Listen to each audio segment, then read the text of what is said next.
Assalamu alaikum. Welcome to the third and last part of depreciation. As we have discussed earlier, the last part is about disposal of a non-current asset. When we do the disposal, we have to do certain procedures that will end up that the asset will disappear from the statement of financial position, and the provision for depreciation account will disappear as well from the statement of financial position. Let's see how this will happen using the same example that we have used in the earlier two sessions. So we had the car of the $22,000 and the asset is vacant, so the vehicle disposal account will be debit of $22,000 and the vehicle's asset account will be credit of the original cost. And the description will be to transfer vehicle cost to disposal, and this is happening on 19th of February on year 5. Remember that we have 4 years of useful life of the asset, so in the 5th year we have to sell it. And the disposal will start that we move the cost to the disposal, then we see what will happen. So if you look to the ledger, general ledger, if you remember in session number 2, when we looked to the entries, there was no entries done to the assets account except the original purchase. Other than that, there was no entry in the 4 years. In the 5th year, we have the balance coming from previous year, it was the 4th year, $20,000. And now this entry is making credit to the vehicle disposal. So the asset now is zero. There is no balance for the assets on February 19th. And let's look to the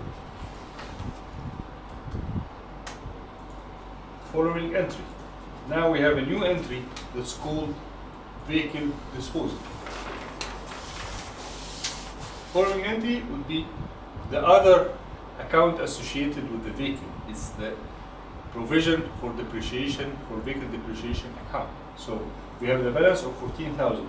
14,000 is 4 years times 3,500. That's the equal installments method of calculation. Just I used it now instead of the diminishing method that we used in the previous session for easy tracking of the numbers. So the 40,000 is easier to track. So in February 19th, we do the same thing. The provision for depreciation account, it's created by national and we want to close it. So we limit it and create the vehicle disposal. The description is to transfer total provision of depreciation to disposal. And now if you look at the general ledger of the provision, as we did with the vehicle as an asset, now if you look at the provision for depreciation account, we start with balance, credit balance of 14,000. Now it's debited because this vehicle disposal is 14,000. It's closed. Now we have two entries in the vehicle disposal account. One is debit of 22,000 and the other one is credit of 14,000, which means that we have balance of the residual value of $8,000. Now we will have two cases. Either we sell it with higher amount of the 8,000 or we sell it with lower amount than 8,000, so we incur loss. Or we sell it for 8,000, so there is no loss or gain. If we sell it for amount higher than 8,000, we generate profit. Let's look at the first one. Where the residual value, that's 22,000 minus 14,000 equal 8,000. If it's sold for 6,500, then we incur loss of 1,500.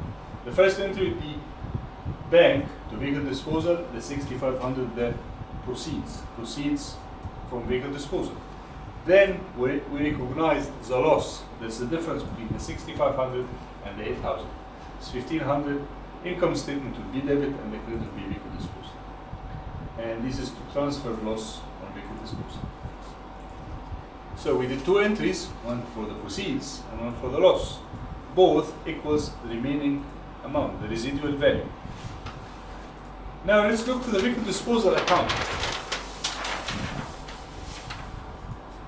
We have it debited for 22,000 to close the asset account. Then it was credited for 14,000 to close the provision for depreciation account. Then we received 6,500 through the bank. Then we have the loss, 1,500. Total is 22,000. Total is 22,000. Balance is zero. It's closed. The only transaction that will show in the balance sheet, in the statement of financial, in the income statement, would be the 14,000 and $1,500. I'm sorry, no, the only amount to be shown in the income statement is $1,500 and nothing else here. It's closing things. You see the bank as cash will be shown in the statement of financial position.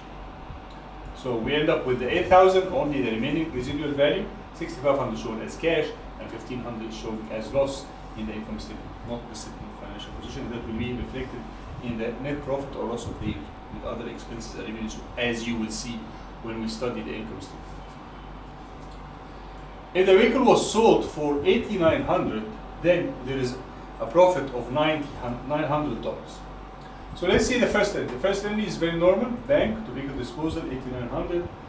Proceeds from vehicle disposal. Then we do the opposite. Vehicle disposal will be debit and the income statement will be credit to recognize the profit of $900.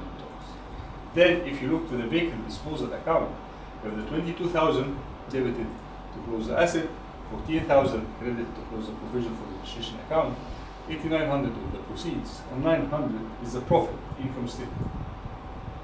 Here the total is $22,900 because actually the total amount that we generated is higher by $900. That's the one came from the sale proceeds. So it's a profit. So the income statement will be affected by $900 and the statement of financial position will show $8,900.